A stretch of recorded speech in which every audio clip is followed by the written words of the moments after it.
ডুয়ার্স প্রতিদিনের খবরের জেরে নিখোঁজ হয়ে যাওয়া ছেলেকে ফিরে পেল পরিবার।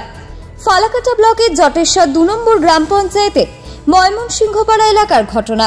মঙ্গলবার সকালে আমরাই প্রথম খবর প্রকাশ করি যে গত ১৩ই সেপ্টেম্বর সকাল আনুমানিক 10:30 নাগাদ জটেশ্বর ময়মনসিংহপাড়ার বাসিন্দা ভোলা রায় ও অলকা রায়ের বড় ছেলে বিক্রম রায় বাড়ি থেকে বের হয়ে নিখোঁজ হয়ে যায়।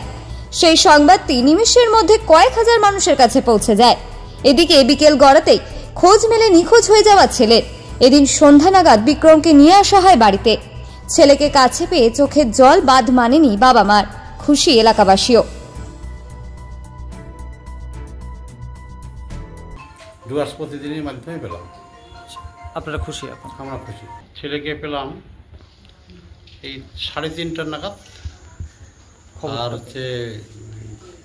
তোমার গন্ডার মোড় আপনার হোটেলের ওই মালিক আমাদের সহযোগিতা করছে। ওই আপনার হোটেলের মালিকই আমাদের ফোন করে জানাইছে, আমরা ওকে নিয়ে আসছি। মোবাইলে ছিল, টিভিতে ছিল, সব ছাড়ানো হয়েছে। ছাড়ার পরে এগুলো দেখে ফোন করছে। আপনার নাম? আমার নাম ভোলা রায়। বিক্রমের বাবা? বিক্রমের বাবা। এখন তো আমার খেয়ে ভালো লাগছে। আসছে মুখে। আচ্ছা, ঘরের ছেলে ঘরে আসছে, খেয়ে ভালো লাগছে। খুশি এখন? হ্যাঁ, এখন আমি খেয়ে খুশি। আর কোনো চিন্তা নেই তো? না, আমার কোনো চিন্তা নেই। আপনার নাম দিদি? অলকা রায়। আপনি বিক্রমের মা? হ্যাঁ। বলবো যে আজকে 4 দিন থেকে পাড়াতে যে মানে সবার যে মন খারাপ, আমাদের পাড়ার একজন ছেলে নিখোঁজ।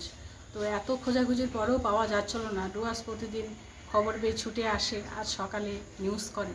নিউজের মাধ্যমে জানতে পারে শিলিগুড়ির একজন যোগাযোগ করে। যোগাযোগের মাধ্যমে সেই ছেলেকে সেখানে আরও আটকে রাখে। তারপরে গার্জিয়ান গিয়ে সেই ছেলেকে নিয়ে আসে। তাই ডুয়ার্স প্রতিদিনের আপনাদের তৎপরতায় এটা সম্ভব হয়েছে।